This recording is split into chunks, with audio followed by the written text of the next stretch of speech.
Nosso papo hoje é super especial aqui no estúdio, justamente para quem precisa ou já fez um transplante. Na verdade, o assunto é mais especificamente sobre os direitos das pessoas transplantadas no país, porque existe um projeto de lei em tramitação na Câmara dos Deputados para garantir esses direitos. Mas como é que está?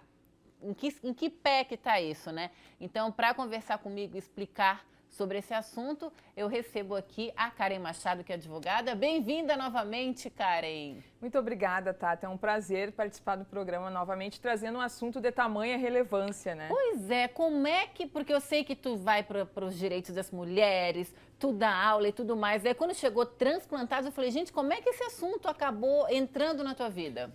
Como eu sou professora de direitos fundamentais, de direito constitucional, todos aqueles assuntos que estão em volta da vida, da educação, da saúde, da liberdade, da igualdade, são temas que eu me dedico a pesquisar e a trabalhar, como advogada também.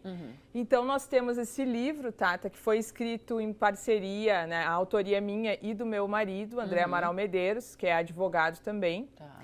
E a origem dele foi em 2012, quando a gente escreveu o primeiro artigo que foi publicado num congresso internacional na UNOESC, sobre os direitos da pessoa transplantada. Depois disso, nós publicamos no COMPED, que é um congresso em nível nacional de direito, e também publicamos no JUS Brasil. No JUS Brasil, ele ganhou destaque devido às pesquisas, E não, é o primeiro livro sobre os direitos da pessoa transplantada do Brasil. Tá. E aí, com isso, a Associação Brasileira... Já vai abrindo vários braços, E que isso é muito legal. Aí a Associação Brasileira dos Transplantados nos procurou, Enfim, o Ministério Público de outros estados também. E aí a gente começou a fazer congressos, começou a fazer debates. E isso originou o projeto de lei federal e também estadual, Tata. Então, hoje a gente tem, em nível de Brasil, o projeto de lei 4613, de 2020, que trata sobre a extensão dos direitos da pessoa com deficiência para a pessoa transplantada. É legal. A gente falou ontem sobre o Dia da Deficiência. Então, querem pegar esses direitos e também puxarem um braço ali. Exatamente. Muito interessante e válido. São vários direitos, como, por exemplo, isenção de impostos, transporte público, enfim, cargos, tanto nos concursos públicos quanto em empresas privadas, uma série de direitos que os transplantados, apesar de terem uma série de restrições, de limitações após o transplante, e eles estão desassistidos. Tá. Então, uma vez que a gente estenda os direitos da pessoa com deficiência para eles têm uma garantia maior. Entendi. E no Estado, Tata, também está tramitando um projeto de lei, que também foi inspirado no nosso livro, esse projeto de lei, que é o PL 258 de 2020, também de Santa Catarina. E além disso, Roraima, Acre e Mato Grosso já possuem uma lei nesse sentido. E a Argentina, em que pese tem um número menor de transplantes em relação ao Brasil, já tem um estatuto da pessoa transplantada específico, então, que é a gente estava conversando aqui antes do programa começar, que tu falou que o Brasil é o primeiro ou segundo país que mais faz transplantes? O Brasil é o segundo país que mais faz transplantes. Ele perde para os Estados Unidos. Os Estados Unidos está em primeiro lugar com 24.273 ao ano, se eu não estou enganada. E é pouco, se parar para pensar, gente. E o Brasil, 6.417.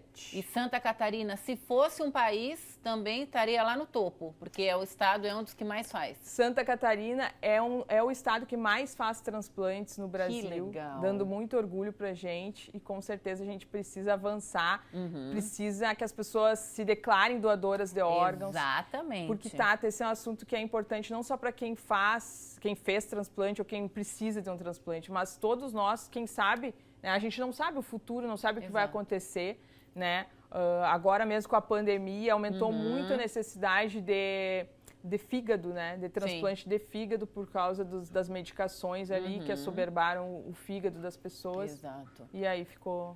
Então, e uma outra coisa que é muito interessante a gente falar, Karen, que os transplantes todos no país são feitos pelo SUS.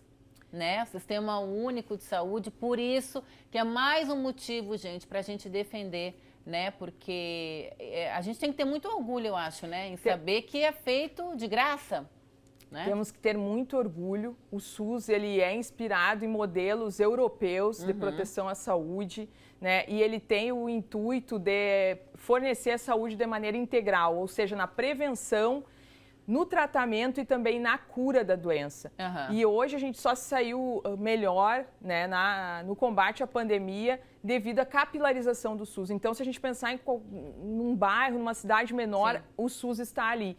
E quando a gente não tem esse tipo de programa, as pessoas ficam desassistidas, sim, né? Fica tudo mais difícil. Isso. Se a gente for pensar lá na década de 80, nós tínhamos um problema gigantesco de natalidade, né, de morte logo após o nascimento das crianças ali.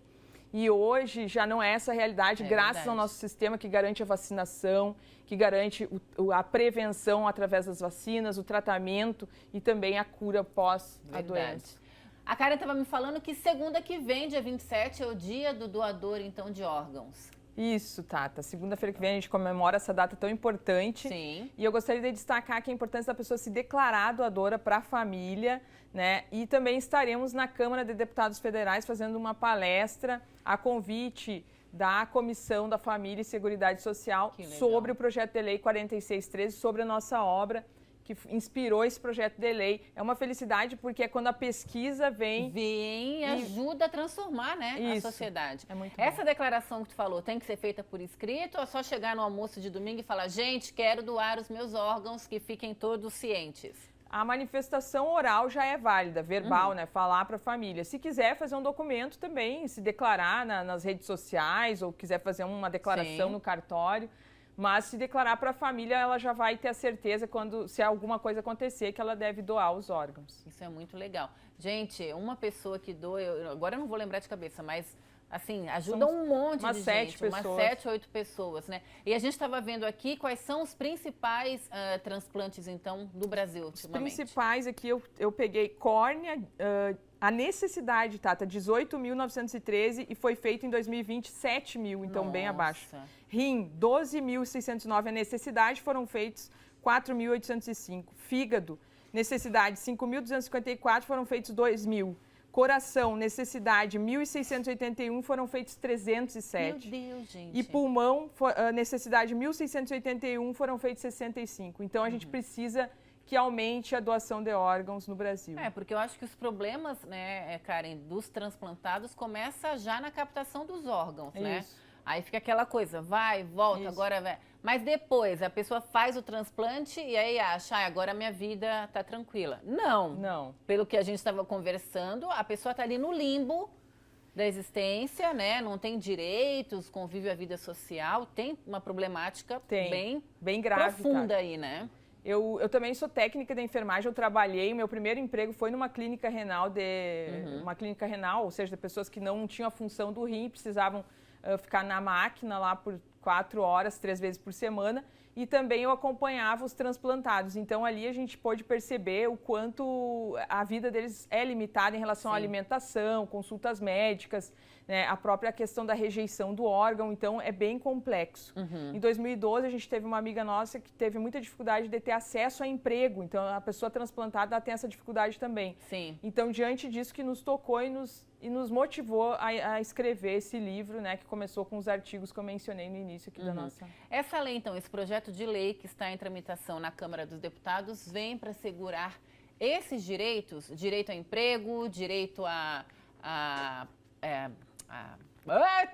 saúde, exames e tudo mais? Isso, é uma série de direitos, porque a pessoa com deficiência, ela tem um estatuto que regulamenta, né, todos os direitos. Então, mas por exemplo, o transplantado não tem esse estatuto. O transplantado não. Entendi. Então, por exemplo, se essa lei for aprovada, e por isso que é importante que a gente converse com os deputados para pedir que eles aprovem, né? A pessoa transplantada, se ela for comprar um carro, ela vai ser isenta lá de pagar o imposto. Entendi. Né? IPVA, né? Vai ter o passe livre no interestadual e municipal, o benefício LOAS, que é aquele salário, em torno de um salário lá que a pessoa que tem uma deficiência tem direito de receber.